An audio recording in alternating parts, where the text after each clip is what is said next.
تمامی دیکھنے اور سننے والوں کو السلام علیکم۔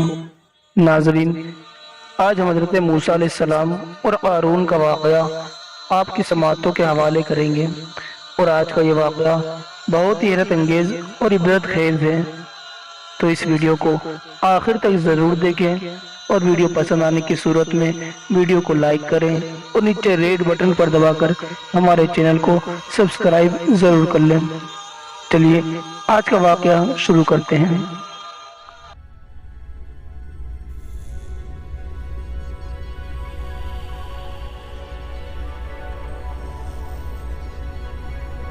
قارون حضرت موسیٰ علیہ السلام کے چچا کا بیٹا تھا، بہت ہی خوبصورت تھا، اس لیے لوگ اس کے حسن و جمال سے متاثر ہو کر اس کو منور کہا کرتے تھے۔ اس کے ساتھ ساتھ اس میں یہ کمال بھی تھا کہ وہ بنی اسرائیل میں تورات کا بہت بڑا عالم تھا اور بہت ہی اخلاق مند انسان تھا، اور لوگ اس کا بہت ہی ادب و احترام کرتے تھے۔ لیکن بے شمار دولت اس کے ہاتھ آتے ہی اس کے حالات میں ایک دم تغیر پیدا ہو گیا، اور سامری کی طرح منافق ہو کر حضرت موسیٰ علیہ السلام کا بہت ہی بڑا دشمن ہو گیا، اور اعلیٰ درجے کا متکبر اور مغرور ہو گیا۔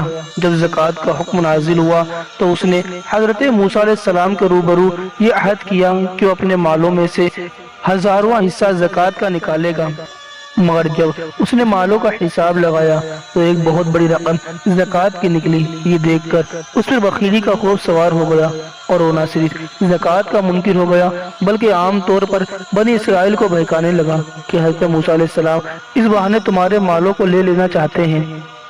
اس خبیث نے ایک گندی اور گھنونی چال چلی کہ ایک عورت کو بہت زیادہ مال و دولت دے کر آمدہ کر لیا کہ وہ آپ پر بدکاری کا الزام لگائے۔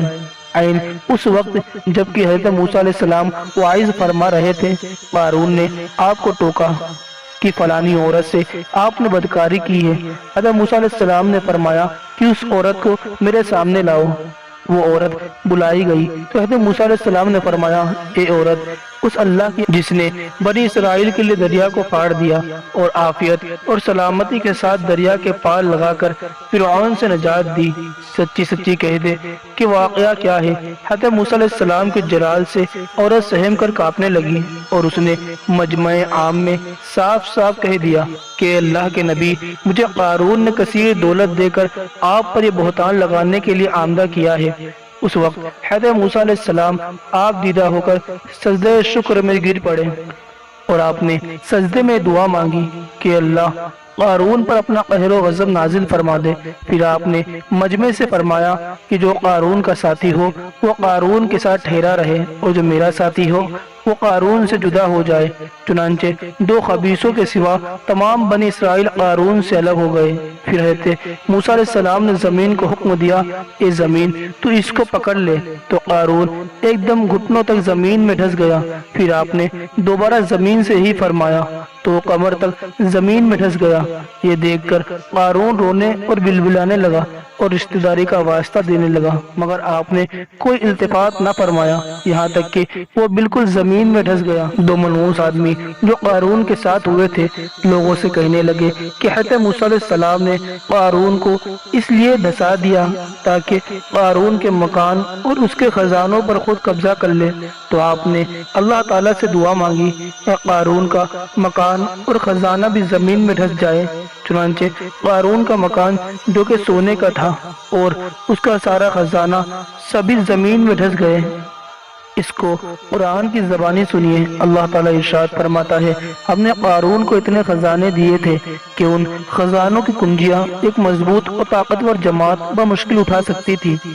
قرآن مجید میں ہے، بے شک قارون حضرت موسیٰ علیہ السلام کی قوم میں سے تھا، پھر اس نے ان پر ظلم کیا، اور ہم نے اس کو اتنے خزانے دیے تھے جس کی کنجیاں ایک طاقتور جماعت پر بھاری تھی۔ حضرت موسیٰ علیہ السلام نے قارون کو جو نصیحت فرمائی وہ یہ ہے جس کو قرآن مجید نے بیان فرمایا ہے۔ اسی خیر خواہی والی نصیحت کو سن کر قارون حضرت موسیٰ علیہ السلام کا دشمن ہو گیا۔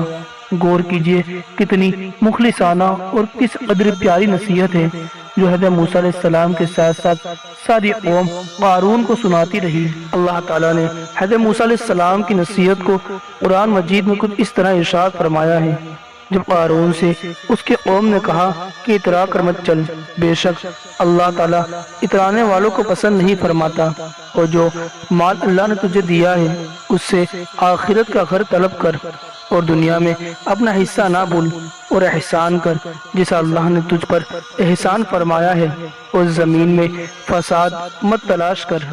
قارون نے اپنے مال کے گھمنڈ میں اس مخلصانہ نصیحت کو ٹھکرا دیا اور خوب بن سور کر تکبر اور گھمنڈ سے اتراتا ہوا قوم کے سامنے آیا اور حضرت موسیٰ علیہ السلام کی بدگوئی اور اعزاز رسانی کرنے لگا۔ اس کا نتیجہ کیا ہوا؟ اس کو قرآن مجید کی زبانیں سنیے اور خدا کی گرفت پر خوف الہی سے تھرتھراتے رہیے۔ اللہ تعالیٰ قرآن شریف میں ارشاد فرماتا ہے، ہم نے اس کو اور اس کے گھر کو زمین میں دھسا دیا تو اس کے پاس کوئی جماعت نہ تھی کہ اللہ کے عذاب سے بچانے میں اس کی مدد کرتی، اور وہ کوئی بدلہ نہ لے سکا۔ ناظرین، یہ عبرتناک واقعہ ہمیں درس و ہدایت دیتا ہے کہ اگر اللہ تعالیٰ مال و دولت عطا فرمائے تو اس فرض کو لازم جانتے ہوئے اپنے اموال کی زکوٰۃ ادا کرتا رہے، اور ہرگز اپنے مال و دولت پر غرور اور گھمنڈ نہ کرے اور نہ اترائے، کیونکہ اللہ تعالیٰ ہی دولت دیتا ہے، اور جب وہ چاہتا ہے پل بھر میں دولت چھین بھی لیتا ہے۔ ہر وقت اس کا دھیان رکھتے ہوئے تواضع اور انکساری کی عادت رکھے، اور ہرگز انبیاء، اولیاء، صالحین کی اعزاز رسانی اور بدگوئی نہ کرے، کیونکہ ان مقبولان بارگاہ الہی کی دعا اور بددعا سے وہ ہو جایا کرتا ہے جس کا لوگ تصور اور خیال بھی نہیں کر سکتے۔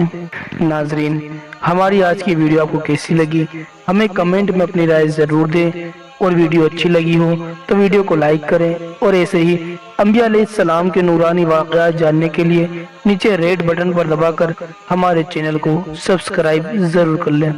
انشاءاللہ تعالی پھر ملیں گے ایک نئی ویڈیو کے ساتھ، تب تک کے لیے اللہ حافظ، فی امان اللہ۔